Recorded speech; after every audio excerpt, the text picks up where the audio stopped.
नमस्ते मित्रों। 3:30 बजे हमारी प्रेस अनाउंस थी। देशमुख जी ने इस्तीफा दे दिया।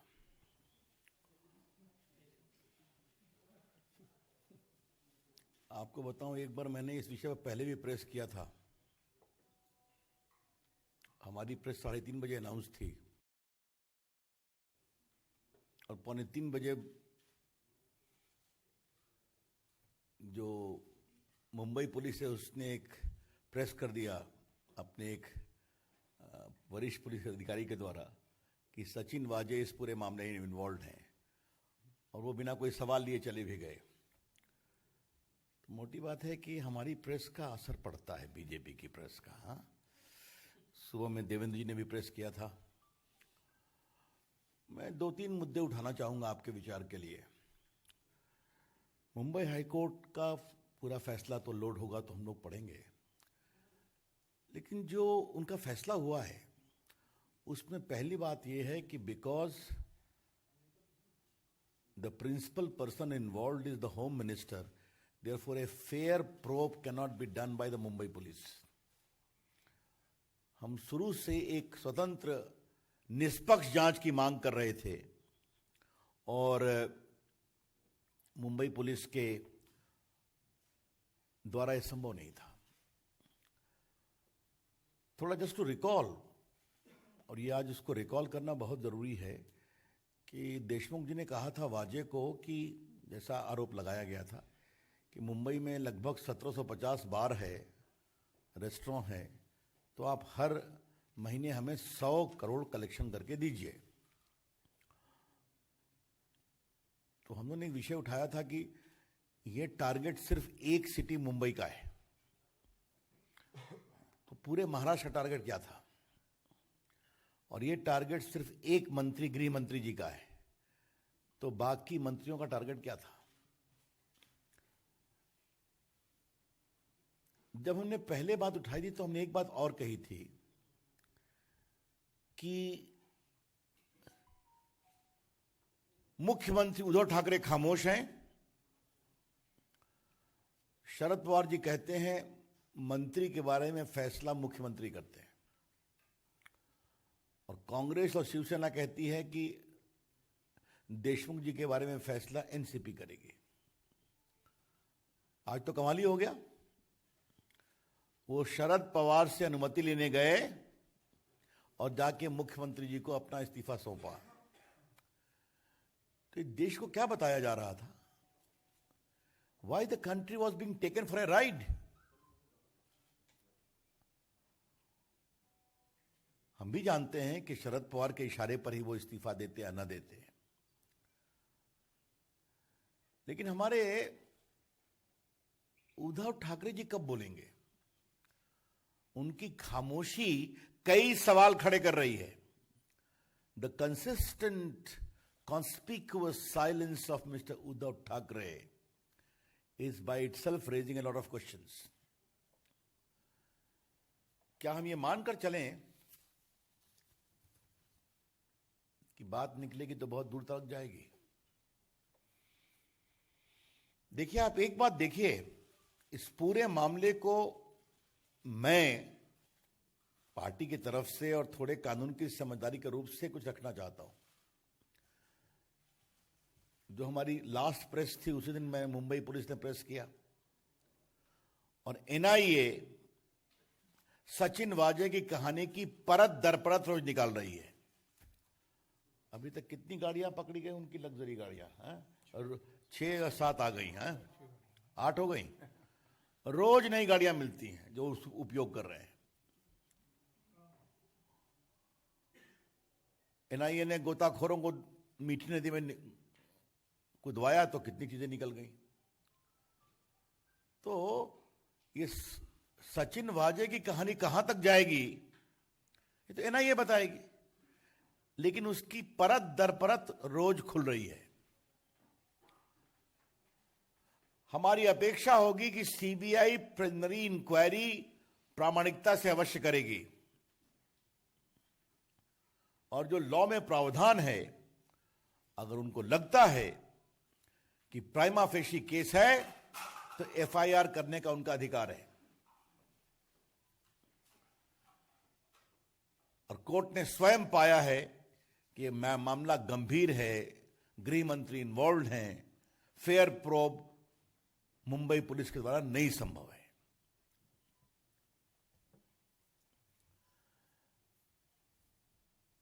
प्रमुख राजनीतिक दल के रूप में बीजेपी की, चाहे वह महाराष्ट्र हो या राष्ट्रीय स्तर पर हो, यह अपेक्षा अवश्य होगी कि इस मामले की सारी परतें खोली जाएंगी। The BJP expects that all the ramifications of this issue ought to be investigated fairly, properly, and those who are involved must be brought to book. ये अनिल देशमुख से ने जो उगाही की मांग की, तो वो सिर्फ अपने लिए कर रहे थे या अपनी पार्टी के लिए कर रहे थे या पूरी सरकार के लिए कर रहे थे? देखिए पत्रकार मित्रों, मैं एक गंभीर विषय की ओर आपको इसलिए बार बार कह रहा हूं, यह भारत के, आजाद भारत के इतिहास में आज तक नहीं हुआ है कि पुलिस कमिश्नर गृह मंत्री पर आरोप लगा रहा है कि गृह मंत्री एक क्वेश्चनेबल कंडक्ट के एएसआई सचिन वाजे को कह रहे हैं कि तुम 100 करोड़ रुपए का इंतजाम करो। और जिस तरह से आप लोगों ने एनआईए की रिपोर्ट बताई है, होटल में रहना, एक ज्वेलरी कंपनी का 30 लाख का एडवांस भुगतान करना वाजे के ठहरने के लिए, वहां एक महिला का मिलना, नोटिंग मशीन, नोट की काउंटिंग मशीन का जाना, तो परतें खुल रही है ना। तो surely there may be a lot of linkages, बहुत से अधिक सेतु निकलेंगे इससे। और हम चाहते हैं कि इस पूरे मामले के सभी सेतुओं की जांच होनी चाहिए। We expect all the linkages of this, I would say, shameful conduct of corruption to be investigated properly.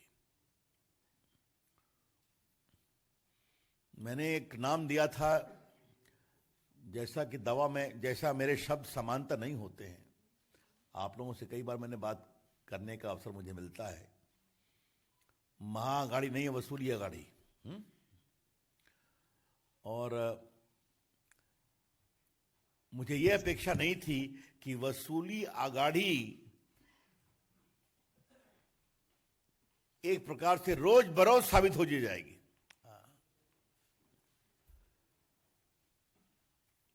तो इसलिए हम एक बात फिर कहेंगे कि हमारे, कहां है चिट्ठी भाई, उनकी लाओ तो। बड़ा अच्छा लगा, ये अनिल देशमुख का इस्तीफा है। इसमें क्या कहा गया है? मैं नैतिक आधार पर इस्तीफा दे रहा हूं। ये बड़े शब्द बड़े रोचक लगे मुझे। मुख्यमंत्री जी, आपकी कोई नैतिकता है कि नहीं? उद्धव ठाकरे जी, आपके मुख्यमंत्री तो रोज अपने को डिफेंड करते थे, मंत्री, गृह मंत्री। आप तो कुछ नहीं बोलते थे। आपकी पार्टी, आपकी सरकार, आपके प्रवक्ता, आपके नेता और देशमुख साहब खुद ही अपने को डिफेंड करते थे कि मैं तो बीमार था और क्या था वगैरह वगैरह। तो आज उनके शब्द से नैतिक कारण से मैं इस्तीफा दे रहा हूं, ये बात निकली है। तो उद्धव ठाकरे जी, आपकी नैतिकता कहां है? क्या हम आपके नैतिकता के बारे में कुछ सुनेंगे? I think Mr. Uddhav Thackeray has forfeited the moral authority to govern. माननीय मुख्यमंत्री उद्धव ठाकरे जी, मैं बहुत विनम्रता से कहूंगा कि शासन करने के नैतिक अधिकार से अब आप वंचित हो गए, जिस तरह से आपकी सरकार चली है या चल रही है। पत्रकार मित्रों, लोकतंत्र का एक बहुत सीधा वसूल होता है। लोकतंत्र लोकलाज से चलता है। लोकतंत्र लोकलाज से चलता है। Democracy is run by the standards of probity, of propriety, which the people may appreciate. 15 दिन के अंदर उनको अपनी प्रिलिमिनरी इंक्वायरी देनी है। आपको मालूम है कि CBI Delhi police establishment act के अंतर्गत एक पी करती है, फिर उसके बाद रेगुलर इंक्वायरी करती है। उस पर क्या चीजें आएंगी तो बाकी वो कोर्ट को बताएंगे। लेकिन हमें बिल्कुल लगता है कि यह मामला बहुत ही गंभीर है और दो प्रकार से उद्धव ठाकरे फंसी हुई है। एक सचिन वाजे प्रकरण, दूसरा उगाही प्रकरण।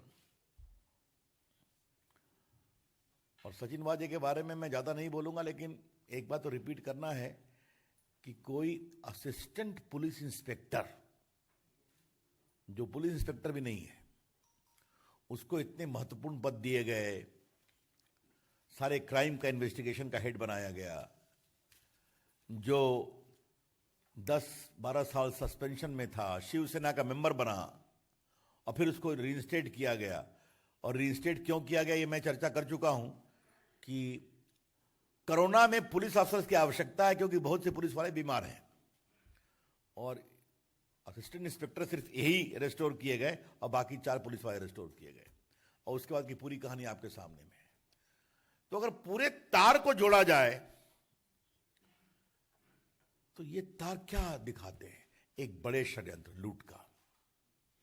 If we link all these stories, chain, it point to a conspiracy of loot in which Sachin Vaje is the common factor, चाहे वो गाड़ी में रखने के बाद जिलेटिन हो या फिर बाकी हो। और आपको याद होगा कि मैंने एक बात आपको और कही थी, आज आपको खुद मैं स्मरण दिला रहा हूं। एनआईए एक्ट, इन नेशनल इन्वेस्टिगेटिव एजेंसी एक्ट के धारा 6 में इस बात का प्रावधान है, अगर कोई एक्सप्लोसिव मिलता है तो एनआईए उसको जांच करती है। और उसके सेक्शन 8 में इस बात का प्रावधान है कि अगर कोई कनेक्टेड केस उसमें आता है तो वो भी एनआईए को ही जांच के लिए दिया जाएगा। मुंबई पुलिस ये सचिन वाजे के प्रकरण को नहीं दे रही थी। जो बाकी वो कौन, जो ओनर था उस गाड़ी का, स्कॉर्पियो का, जिसके हिरेन मनसुख, उसके मृत्यु की जांच नहीं दे रही थी। बाद में कोर्ट से मिला है और लास्ट जो मेरी प्रेस कॉन्फ्रेंस थी उसमें खाली उन्होंने सचिन वाजे को दोषी बना करके मामले को क्लोज कर दिया।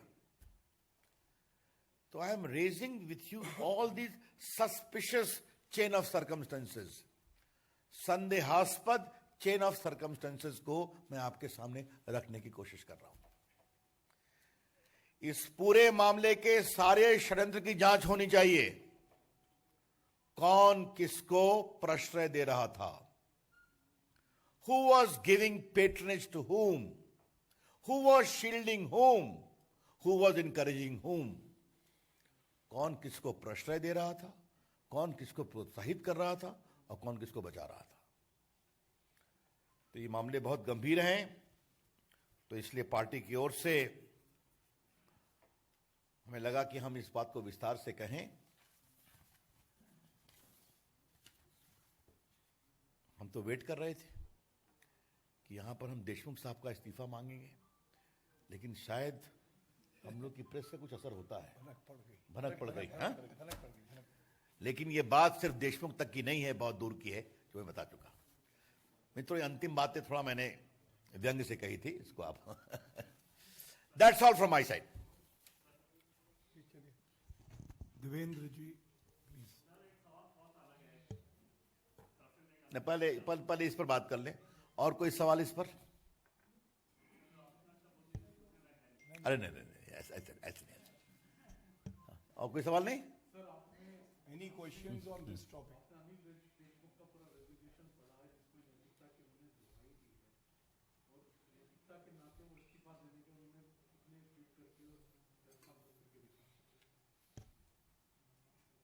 जी, मैंने बताया। तो मैं नैतिकता के मानों को थोड़ा ऊपर बढ़ा रहा हूं।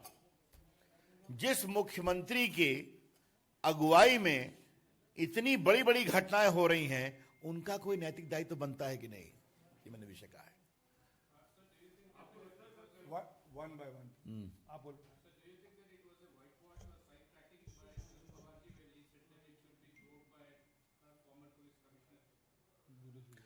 Well, he's entitled to his views, but I would only say this. Sharad Pawar ji is a senior leader of the country. And I want to repeat again, he has been the Defense Minister of India. He has been 4 times the Chief Minister of India, Maharashtra. He is the President of a national party. For 10 years, he was the Minister in the Manmohan Singh government. A senior political leader. He ought to have understood the implications of giving complete clean chit to Mr. Deshmukh. ये मैं अवश्य कहना चाहूँगा।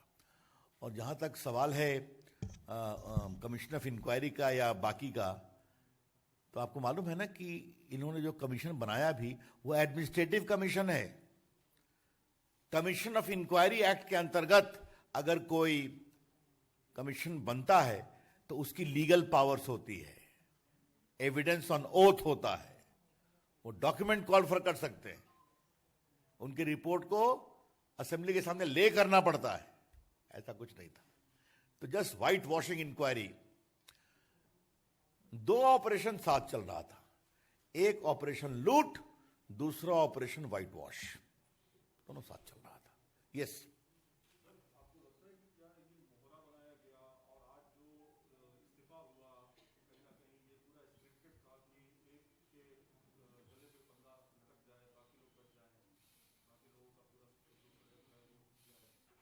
देखिए, अगर भारत के राजनीति और भ्रष्टाचार की लड़ाई को आप देखेंगे तो जो जिम्मेवारी मोहरों के कंधे पर छोड़ी जाती है वो बहुत लंबी नहीं चलती है, सच्चाई सामने आ जाती है।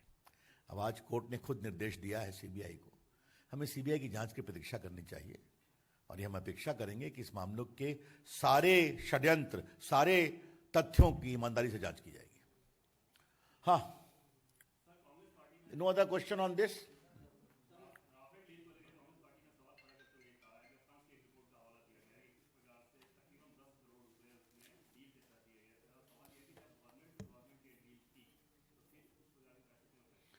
कांग्रेस पार्टी फिर राफेल की बात कर रही है। सुप्रीम कोर्ट में तो हार गए, सीएजी ने भी फिर उसको रिजेक्ट कर दिया। 2019 के चुनाव में राफेल जहाज का मॉडल बना करके पूरे हिंदुस्तान में घूमे और क्या क्या गालियां बची हमारे प्रधानमंत्री जी को, फिर भी बुरी तरह से हार गए। पहले 44 थे ना गौरव, अभी कितने 51 है ना बस। और इन चुनाव का हाल क्या है आपको पता ही है, चर्चा बाद में करेंगे 2 तारीख को। लेकिन रुके, मुझे बताया गया है कि मैंने एक बात कही थी कि राहुल गांधी जी होमवर्क नहीं करते हैं। तो लगता है कि उनके प्रवक्तागण और बाकी लोग भी होमवर्क नहीं करते हैं। ये जो जिसने ये चर्चा की है, एक तो कॉर्पोरेट राइवलरी है, आपको मालूम है फ्रांस की चलती है, मुझे उस पर कुछ नहीं कहना है। एक कोई जर्नल है जो उसने इस बात को कही है। लेकिन सबसे मजेदार बात यह है कि उसने सुषेन गुप्ता का नाम लिया है। सुषेन गुप्ता, ये गुप्ता महाशय कौन है? जिनको अगस्ता वेस्टलैंड में इंडियन एजेंसी ने गिरफ्तार किया था। कब किया था? 2019 में। तो हमारी सरकार के समय गिरफ्तार हुए हैं। और अगस्ता वेस्टलैंड में परिवार के लोगों का भी नाम आया था ना, याद है डायरी में कि नहीं आया था? अब मिशेल की बात मैं नहीं कहूंगा, आप लोगों ने उसको बहुत दुख दिखाया है। और उसमें कई नेताओं का भी नाम था, कुछ तो बेचारे स्वर्गीय हो गए, मैं क्या बोलूं आपसे। इन कांग्रेस पार्टी के बड़े लोग थे। और ये सुषेन गुप्ता कौन है?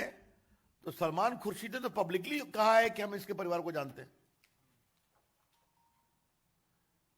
तो मैं हमेशा कांग्रेस के लोगों से कहता हूं, आप लोग कभी कुछ बोलते हैं जरा अपना हिसाब किताब लगा देना चाहिए ना, जरा होमवर्क कर लेना चाहिए, किसके बारे में बोल रहे हैं,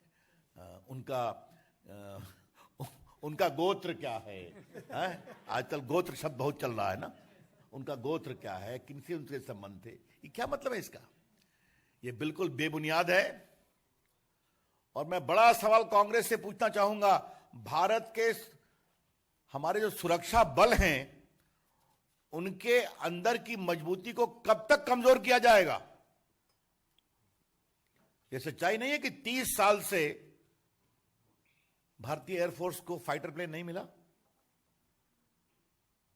और पहले जो हमेशा 2 कंपटीशन चलता है फ्रेंच सप्लायर्स में, वो पहले भी हुआ था, आपको मैंने चर्चा इस बार मैंने स्वयं इसी मंच से कई बार प्रेस किया है, मैंने, मुझे याद है। आज राफेल के बाद भारत की वायुसेना की मजबूती बढ़ी है। और मैं फिर आपको बताऊंगा राफेल क्या है। अगर भारत के पास राफेल होता तो बालाकोट के अंदर हमारे एयरफोर्स को नहीं जाना पड़ता, कश्मीर की सीमाओं को पार कर करके वो यहीं से टारगेट कर सकते हैं, इतनी उसकी क्षमता है। तो मैं कांग्रेस पार्टी से कहूंगा, कृपया करके भारत की सुरक्षा बलों के मनोबल को कमजोर न करें। और ये बात मैं बड़ी जिम्मेदारी से कहता हूं, ये उनका इतिहास है। इन्होंने उरी पे सबूत मांगा था ना, इन्होंने बालाकोट पे सबूत मांगा था ना, क्या मतलब है इसका?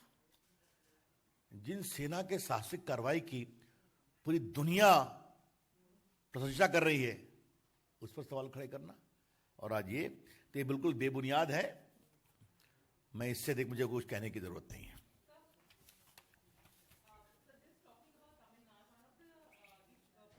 I'll come to that. Any further question on this? चलिए, हाँ?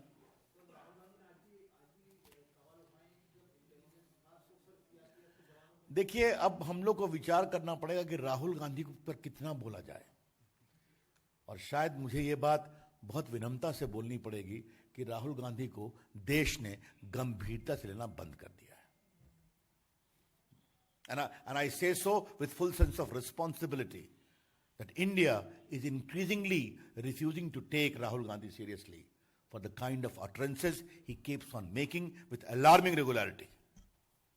Yes. Sir, the temple issue that has been raised by the BJP in the state of Tamil Nadu today, Kartik Chidambaram has questioned the intent of the BJP, saying that if the BJP wants to free the temples, then they want to exclude the marginalized communities and minorities in the state of Tamil Nadu as well. I think Mr. Kartik Chidambaram is not that important or senior to merit a response from the national platform of BJP. The spokesperson of BJP Tamil Nadu will address their concerns. Sir, Paschim Bangal में ममता बनर्जी का ये कहना है कि एक पैर से वो बंगाल जीतेगी और दूसरे दोनों पैर से दिल्ली जीतेगी। मैं क्या बोलूं इस पर? दिल बहलाने को गालिब ख्याल अच्छा है। चलिए, thank you. Thank you, everyone.